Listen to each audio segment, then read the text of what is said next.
Now, both of these consoles right here released a few years ago, and with that being said, they are both very premium devices, and the games on them are just fantastic. But if you're on the fence between one or the other, or if you already have one and you're thinking about getting the other one, stay tuned, because in this video, I'm going to be comparing the Xbox Series X and the PS5 in 2024. Let's get right into it.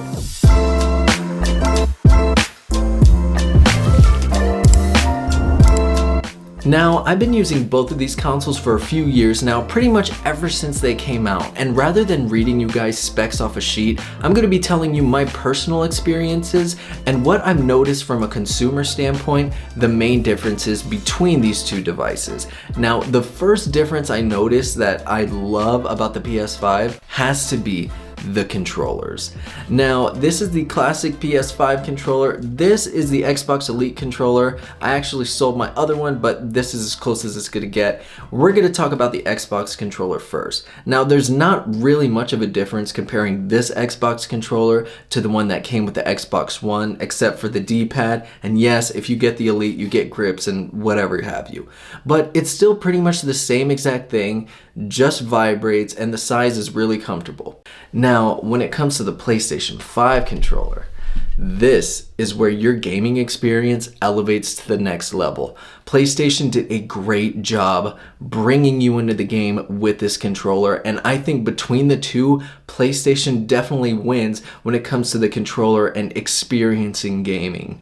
Yes, it does have haptic feedback, which is amazing. If you're playing Spider-Man, if you're playing a shooting game and you're actually shooting, you can feel the resistance on the trigger, and it just feels really good. It ties you into the game, as well as the speaker on this controller. Like, let's say I'm playing Spider-Man 2 and I'm swinging around, you can actually hear the webs and little sound effects coming out of the speaker of the controller, which is a really, really nice touch. And on top of the speaker, it also comes with a built-in microphone too. So let's say, for example, you actually don't have a mic to play with yet, you just have the PS5, it's completely fine. You can actually use your controller as a mic while playing, and I think that is just phenomenal. It has a touchpad right here too, which is pretty good. I mean, I don't use it too much. And then, of course, when it comes to this one, no batteries. When you get the Xbox One, the one that comes with the Series X, you do have batteries on it, and you gotta replace them every now and then. So when it comes to the controllers, like I said,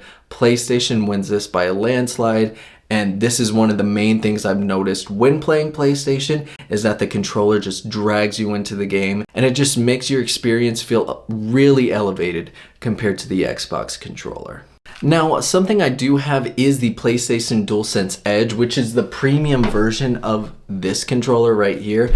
And if you want to see a review between these two controllers, go ahead and hit that subscribe button, because I am going to be doing a review later on this month about these controllers and which one I like better. Now, besides the controllers with these consoles, the next thing I noticed has to be the games. And when it comes to the games, I'm going to kind of mix this in with the subscriptions that these two consoles offer. So first things first, you can play majority of games on these two consoles. Pretty much every game you can play except for the exclusives, and I feel like that's where PlayStation shines. I do play Halo Infinite a lot on my Xbox, especially multiplayer. I feel like whenever I play multiplayer games, I go straight to my Xbox. I play Gears of War, I play Halo. I have been playing Starfield a lot, which is probably their best exclusive that has come out recently, and I absolutely love it. If you love space and things like that, Starfield is an amazing game. But when it comes to PlayStation exclusives,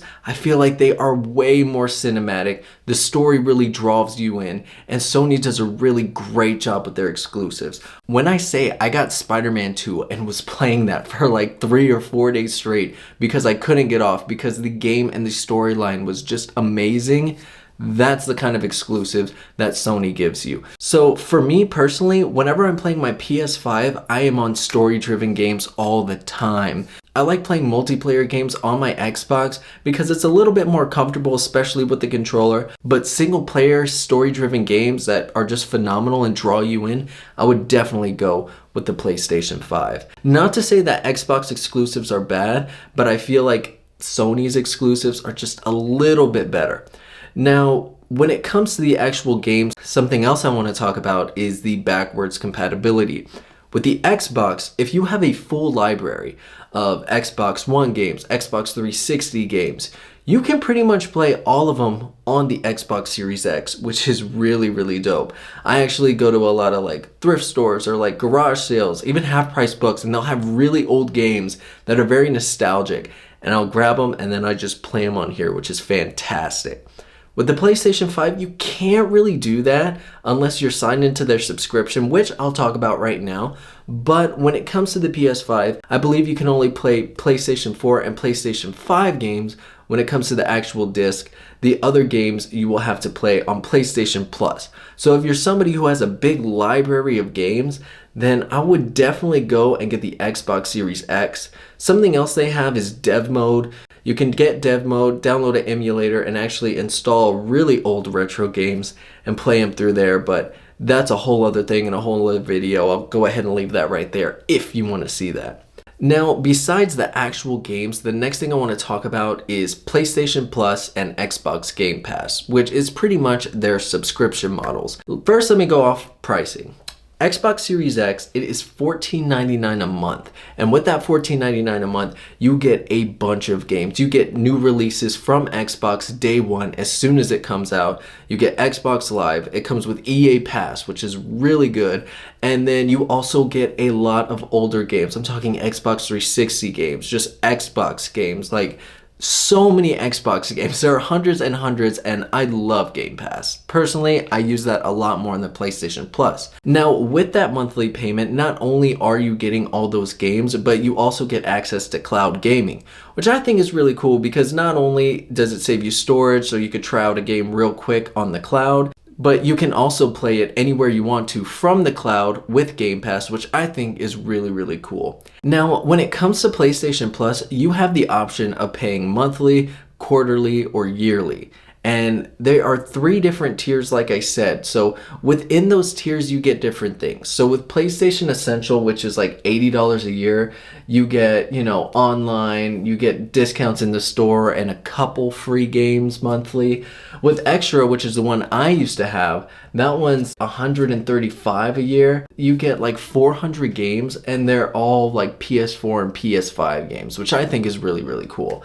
And for PlayStation Premium, that one's going to be like $160 a month, and you get all the retro games, you get access to cloud gaming, you get classic games, pretty much everything on Game Pass you get with the premium tier. So, I mean, I guess it's pretty cool that they're doing tiers, but personally, between both of these, I think Xbox does a better job because you get everything for just $14.99 a month. I think it's $18 a month if you get it with PlayStation, like the premium edition. So it saves you a couple extra dollars, but don't get me wrong, there are still really, really good games on PlayStation Plus, so that's always an option too. And a lot of their exclusives are going to be on PlayStation Plus, so feel free, go through it. I think as soon as you get a PS5, I think a free trial comes in there. It depends on which one you get, but let me know what you think and which one you think is better in the comments down below.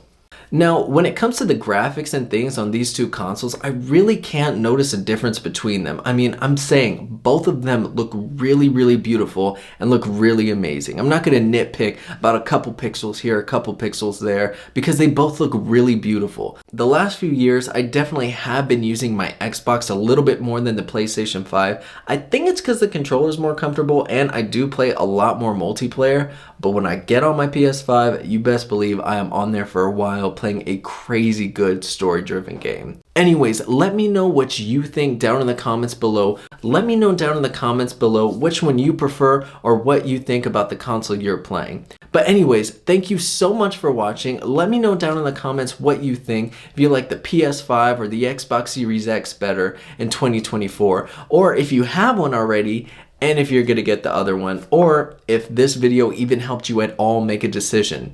Thank you so much for watching, and don't forget, like, subscribe, and I'll catch you next time. Peace.